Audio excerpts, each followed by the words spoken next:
There is breaking news in the Skripal poisoning case. UK scientists have now admitted that they are unable to prove that the nerve agent which killed Sergei and Yulia Skripal in Salisbury actually came from Russia, the nerve agent A234, also known as Novichok. They are admitting, frankly, that they have no evidence that this chemical actually came from Russia. Gary Aikenhead, Chief Executive of Defense Science and Technology Laboratory at Porton Downs, said they can't show that Russia produced the nerve agent. So to be clear, you're not able at Porton Downs to say where it is from? At this stage, with the work that we've done thus far, we've been able to establish that it's Novichok or from that family. We are continuing to work to help to provide additional information that might help us get closer to, the question that you asked, but we haven't yet been able to do that. Now, meanwhile, the Russian Deputy Foreign Minister Alexander Grushko alleged on Thursday that he believed that the UK government possibly carried out this attack themselves with the purpose of using it as a justification for intensifying military defense spending inside of the country and for pushing more military forces to surround Russia as a part of NATO.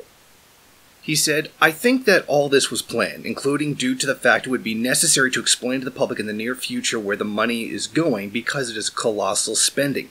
He also said that NATO has crossed the line when it continued to expand its defense presence at Russia's borders.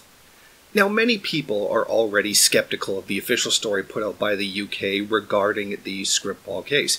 Many people do believe this was a false flag attack by the UK government itself, because there's a lot of unanswered questions when it comes to this whole situation. Now, aside from the fact that they claimed Russia did it, this is Russia's nerve agent, now their experts are saying they have no way of showing that this actually came from Russia, which is actually very interesting. Now, previously they have claimed that this nerve agent is only produced in Russia, which is not true. In fact, it was produced in the UK at a place called Porton Down, which was only 13 kilometers from where the actual attack took place. So the UK government has already lied in this regard. Now, the timing of this is wholly suspicious. Now, why would Russia do this at a time when the tensions are so high, when it would just, in fact, make things worse? This makes much more sense to have been a poisoning carried out by the UK to justify further aggressive actions towards Russia with regards to the situation in Syria and other places around the world, including Ukraine. So why kill this guy after all this time by Russia? However, it does make sense that the UK would kill him. Well, he's completely outlived his usefulness. He's of no use to them anymore, so they can just easily sacrifice him for political gains in this situation.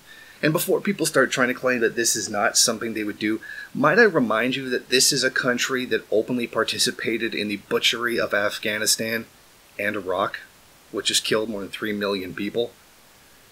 So I don't think that you can really just stand there and claim that this is something that the UK government wouldn't do. It kills people all the time. Now, I think it's also very telling that the UK refuses to hand over any evidence to Russia to be able to investigate. So there's a whole sphere of questions that do need to be answered, and suspicious actions from the UK government itself as to whether or not this is a legitimate attack. Because as it stands right now, from the UK's own specialists, there is no evidence that this Novichok poison was actually manufactured in Russia. Thank you for watching. If you like this program, then please head over to my Patreon page and set up a monthly donation. It's your donations that keep this program running. Also, if you would like, please rate, comment, subscribe, and share in various social media.